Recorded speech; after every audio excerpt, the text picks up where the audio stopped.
They are called the Doomsday Preppers, and they say the whole mess in Washington is but one sign of impending disaster. And these guys are not taking any chances. Here's ABC's David Wright. What if the end came not with a bang, or a boom, or the blast of a trumpet, the seventh trumpet of Revelations, that is, heralding the final woe of the apocalypse? No, what if the end were self-inflicted? What if all it took was a breakdown of the political system we all take for granted to trigger the ultimate collapse of civil society?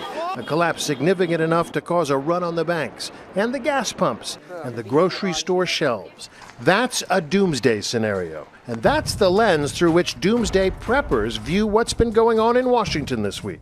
The economy is by far number one. I would say 80 to 90% of the people that I deal with, they're concerned about where the country is heading economically. They're worried about their future jobs. Scott Hunt runs a doomsday academy of sorts in South Carolina, training people to be self-sufficient in the end of days. His company, Practical Preppers, is a one-stop shop for survival. The last few weeks, he says, business has been booming. We've seen a considerable uptick in emails, phone calls, a lot of contact through social media for help, whether it's teaching, whether it's equipment, installations, information. Hunt is also a consultant for the National Geographic Channel show Doomsday Preppers. He says his customers are deeply concerned. I mean, it's unsettling when the government doesn't function, and the government's there to serve and protect its people, and when it's not functioning, then there is, there's an uneasiness in people from all walks of life. He says one of the big things his customers fear is anarchy. To them, it doesn't matter if anarchy is brought on by natural or man-made disaster. Doesn't matter whether it's encouraged by left-wing activists angry at big corporations or right-wing activists angry at big government. Either way, the result they see is the same. In the future they see, it's every man and every woman for themselves. I'm preparing for an economic collapse. Kurt is one of the stars of the new season of Doomsday Preppers. The government has been infiltrated. It's been infiltrated by corporations, banks, financial institutions, labor unions, and a lot of special interests. What scares him the most is the crushing burden of U.S. debt. Yes, even the deficit means doomsday to some people. When our $16 trillion becomes due, we will be in big trouble and the government will be shut down, basically. He's played out the movie in his head, and to him it looks an awful lot like Mad Max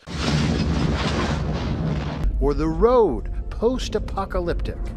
When I have nothing else, I try to dream the dreams of a child's imaginings. All the things that we take for granted every single day could possibly be gone. Gas for your car to get anywhere. Electricity could become an issue. Food will not be at your grocery store any longer. I think it could get really desperate and nasty. Christine and Zoltan Heightens don't necessarily look like survivalists. She's a stay-at-home mom. He's a tennis instructor. They recently spent $800 each and a 3-day weekend learning how to escape if you're handcuffed in the trunk of a car and other survival lessons. I'm not worried. I just want to be prepared. Something's on the rumble, and if you can't, I think most people are anxious. I think most people can feel it. Who knows what it's going to be or where it's going to be, but I'd like to be prepared. Prepared for even the most extreme crisis. I worry about my girls and myself, and if something were to happen to him, I want to be able to take care of myself just as easily. Their survival instructor, Kevin Reeve, drop my knees, who used to market software for Apple, says increasingly the people he trains are middle-class folks like the Heightens. I'm getting a lot more citizens, just normal, everyday civilian American citizens who are saying, oh, you know what? Things are not going really good. Okay, now put one on each toe. These folks are not crazy. In fact, you could argue that concern about the future of humanity is part of what makes us human. Over the centuries, the collective response to those existential concerns have given rise to the world's great religions. Faith of any sort may well be the ultimate manifestation of survivalism, a bulwark against humanity's extinction, offering reassurance that in the grand scheme, we'll come out okay. In the modern era, technology has given us new things to fear and new ideas how to survive. Duck and cover under the table. Baby boomers grew up with it. Duck and cover. Atta boy, Tony. So it's hardly surprising so many should turn to it now. They fall into two basic camps. There are the preppers, people like Tim Ralston, stockpiling for the inevitable. Oh my God, quite a man cave. He's taken over the family's two-car garage in Scottsdale and turned it into a staging area, crammed with canned food and water purification system. Not bad? Not bad. Sugary. And weapons. Lots of weapons and ammo.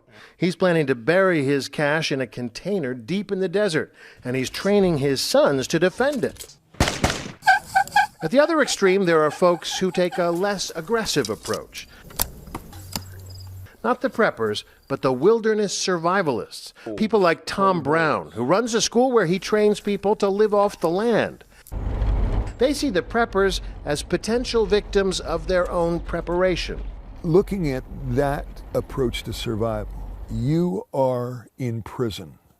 You're imprisoned by your structure.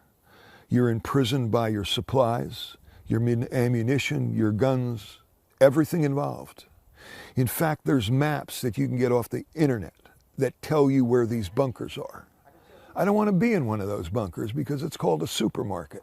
As of tonight, both the preppers and the survivalists can breathe a bit easier. The fact that in Washington, Doomsday didn't come this time doesn't convince them they were wrong to fear it. As they see it, they now have a bit more time to get ready. I'm David Wright for Nightline in Los Angeles.